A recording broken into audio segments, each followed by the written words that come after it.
આજે છે અખાત્રીજ, તો કંઈક સારું કામ કરીએ તો મેં વિચાર્યું કે ઘરે તુલસીનો છોડ લાવીએ. પાર્થ હમણાં આવ્યા છે ટ્યુશનથી, હું એમને પૂછીશ કે ચલો આપણે તુલસીનો છોડ લેવા જઈએ.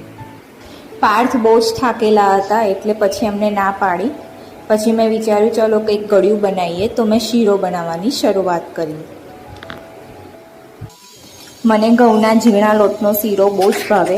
આ શીરો બનાવતી વખતે મને શારદાબાની યાદ આવી ગઈ કે દર વખતે એ મંદિરમાં પ્રસાદી તરીકે આવો જ શીરો બનાવે અને મને બહુ જ ભાવે.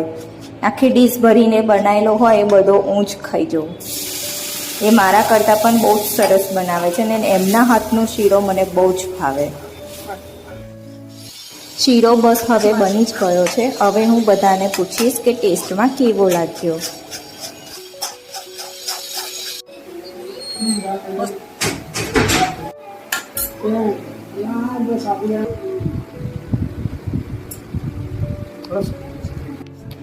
બધાને શીરો ભાવ્યો, બધા ખુશ તો આપણે પણ ખુશ.